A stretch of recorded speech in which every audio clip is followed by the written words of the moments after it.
Fala galera, tudo bom? Bem-vindos novamente, contando um pouquinho da minha vida e contando para vocês que fim deu a Fingertips, né? Que foi a empresa que estreou o mercado brasileiro de aplicativos, começou a desenvolver aplicativos para todo mundo, teve lá o seu sucesso, mas nem tudo são flores.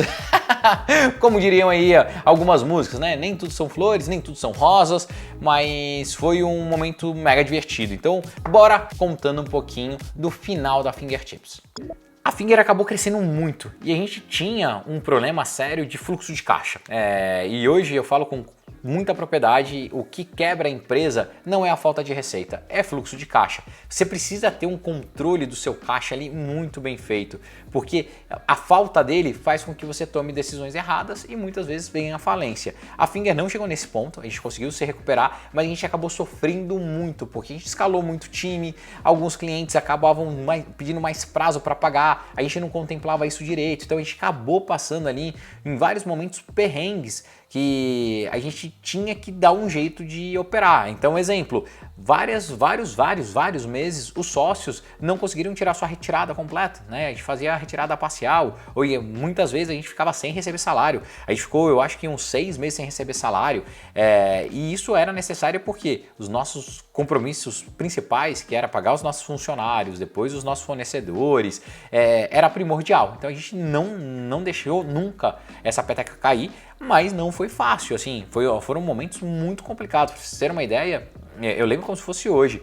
A gente pegou, a Fingertips tinha dado certo pra caramba, crescemos bastante. Eu tava lá ganhando meu salário, a gente fazendo umas retiradas legais. Eu dei um passo maior que eu podia naquela época. Comprei um Mini Cooper S, John Cooper Works, não sei o que, tal, que eu amava esse carro. Passou 4 para 6 meses. Cara, a gente não conseguia manter ali a mesma linha de faturamento. Foi esse momento que a gente começou a cortar os salários. Eu fiquei sem dinheiro para pagar o sem parar. Eu não tinha grana para pagar o pedágio. Eu não tinha grana para pagar a prestação dos carros. Então assim, uma dica que eu posso dar para vocês, por mais ascensão que vocês tenham, ou por melhor que esteja o momento da tua empresa, do seu negócio, ou até seu momento profissional, lembre que não é perene. Chegar no topo é fácil, se manter no topo é muito difícil. Então fica com isso na cabeça e se hoje você está numa boa condição, se hoje você está prosperando, ou se hoje você está brilhando, prepara um pé de meia. Não gasta tudo, faz um equilíbrio. Naquele momento eu realmente dei uma viajada, dei assim uma brenada, igual eu brinco com os meus amigos. Eu tinha um lema que meu nome não é Johnny. O mais legal não era ganhar $1 milhão, era gastar $1 milhão. Hoje eu tenho a cabeça completamente diferente. Se naquela época e na época do desbloqueio eu tivesse a cabeça que eu tenho hoje, nossa, eu tinha muito mais dinheiro, mas isso aí não vem a caso. Mas basicamente o que aconteceu? A Finger ela começou a passar esses momentos, né, de instabilidade, até mesmo porque o mercado acabou crescendo. A gente teve aí uma janela de foguete muito boa, uma janela de oportunidade excelente, onde basicamente a Fingertips nadava sozinha no mercado. E depois começaram a aparecer outras desenvolvedoras de app. Então tinha uma galerinha de Recife muito boa, que é a Mob Media, tinha a própria Ponto Mob em São Paulo, que a Ponto Mob tinha um ar mais de agência do que a gente era prestador de serviço mesmo, né? Então basicamente a gente vendia para as agências também, a Ponto Mob não, a Ponto Mob eu brinco que ela era a Fingertips mais glamurosa, sabe? A Fingertips era a hacker, era a galera lá do underground. A Ponto Mob era, cara, a agência chiquezinha que fazia os cafés da manhã no MAN, que chamava os diretores das agências para conversar. Então a gente ficava olhando assim a Ponto Mob na época e falava, olha, os caras ali conseguiram se posicionar bem, mas a Finger era maior de volume, assim, né? A gente fazia mais coisas do que eles. E apareceu também uma outra empresa que era Por Que Não. Ela sempre foi uma boutique de desenvolvimento, fazia apps assim lindíssimos, inclusive o aplicativo que eu lembro assim como se fosse hoje na memória, um aplicativo da Souvenir, que você conseguia descobrir qual que era a paleta de cor, cara, o ícone era uma latinha distinta, ficou incrível. E eles me incomodavam um pouquinho lá na Abril também, acabaram pegando ali uns clientes da Abril e era uma galera muito boa, assim. Então você acabou ficando com o mercado que começou a ter mais concorrente, e daí inevitavelmente qualquer concorrência é boa, porque aumenta a qualidade técnica, melhora o preço e os clientes têm mais opção. Ao mesmo tempo, a Fingertips naquela época estava inchada e a gente tinha o nosso problema de faturamento. Então o que a gente acabou pensando em determinado momento? Eu e o Ricardo, a gente um dia sentado conversando, a gente começou a falar. A gente precisa tentar crescer o faturamento da empresa. E daí a gente acabou trazendo para o nosso time o Renato Gosling, que foi um cara que tentou tocar ali o nosso comercial por uns 2 ou 3 anos. Cara, chegou arrepiando, vendendo super, mas depois ele viu todas as dificuldades do mercado também. Abração pro Renatão, ficou um tempo lá com a gente. E ao mesmo tempo a gente via que o nosso melhor movimento era tentar fazer uma venda da Fingertips ou então uma fusão, porque ia ser muito difícil continuar crescendo na escala que a gente precisava crescer. E daí foi quando a Ponto Mob entrou ali na nossa vida. A gente conheceu os sócios fundadores da Ponto Mob, a gente já conhecia eles de mercado. Nessa época, por incrível que pareça, olha como Deus escreve certo por linhas tortas, né, em momentos diferentes. Nesse momento de venda da empresa, a gente inclusive sentou para falar da venda da Fingertips para a Movile naquela época, ali pro Steca e pro Fabrício. Infelizmente acabou não dando certo. Imagina só se eu tivesse vendido a minha empresa naquela época pro Fabrício e pro Steca e pro Eduardo Henrique, cara, seria muito legal, né? Daí eu estaria contando uma história diferente. Mas o fato é que a gente acabou fazendo ali um papo com o pessoal da Ponto Mob, e a Ponto Mob tinha uma visão muito agressiva. Eles queriam fazer uma consolidação do mercado, que olhando hoje para trás, naquela época a gente achava que fazia super sentido, mas hoje olhando para trás, eu acho que a gente errou piamente nessa estratégia, porque o que acabou acontecendo? A gente sim adquiriu vários escritórios que faziam desenvolvimento de software para celular e mobile marketing, só que ao mesmo tempo a gente perdeu volume de assunto ou de impacto nas agências e no mercado sobre isso. O que eu quero falar? A partir do momento que eu vou tentar explicar melhor para vocês. Antigamente a gente tinha 5 ou 6 empresas todos os dias nas agências batendo lá e falando sobre o aplicativo, a importância do aplicativo, porque o cliente precisava do aplicativo, uma marca seria beneficiada se ela lançasse o aplicativo, o que daria para fazer direito, tudo. De uma hora para outra, a Ponto Mob acabou consolidando o mercado e o que eram 6 acabaram virando 2 ou 3. Parou-se de falar disso.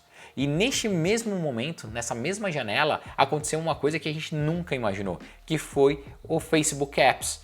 E a galera de marketing migrou para o Facebook Apps absurdamente, deixando um pouquinho ali de lado os aplicativos de mobile, né, mobile marketing, e acabou fazendo com que a gente sofresse também um pouco. Mas o momento da Ponto Mob foi muito legal, porque a gente assinou, né, a nossa fusão ou a compra da Fingertips, ali um pedaço da Fingertips em troca de ações da Ponto Mob no Mobile World Congress que acontece em Barcelona, né? Então, cara, um evento muito legal, tem uma fotinho aí, vocês vão ver o mais gordinho, lá comemorando essa assinatura desse contrato, e de fato eu achava que aquele era o melhor movimento e o melhor movimento que a gente podia fazer. E hoje, olhando para trás, como eu falei para vocês, eu acho que foi errado, assim, acabou que deu certo, fui para a Movile depois, mas foi muito ruim essa fusão. E muito ruim não pelas pessoas, mas pela diferença de cultura que as empresas tinham, pela forma que a gente comprou as outras empresas, né? A gente fez a aquisição muito agressiva das outras empresas e acabou não resultando no resultado financeiro e de crescimento que a gente esperava. Então, para vocês terem uma ideia, a gente fez a Ponto Mob já tinha comprado a Mob Media, lá de Recife, logo depois fez a fusão com a gente. Daí, na sequência, a gente fez a compra da Aorta, do Gustavo Ziller, em BH, que era outra empresa assim, fantástica, tecnologia pura mesmo, lá de uma galera muito boa de BH. Depois a gente comprou a Rents do Rio de Janeiro, e daí a confusão começou a acontecer, porque do nada a gente passou de um CTO a ter 5, 6 CTOs. A gente passou de um CFO para 5, 6 CFOs. A gente passou de um diretor comercial para 5 diretores comerciais, 6 diretores comerciais. Foi uma confusão absurda. Assim, vocês não têm ideia da confusão que foi.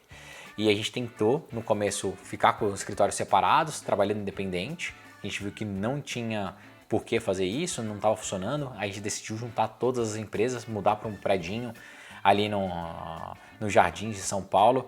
E, cara, foi um caos, assim.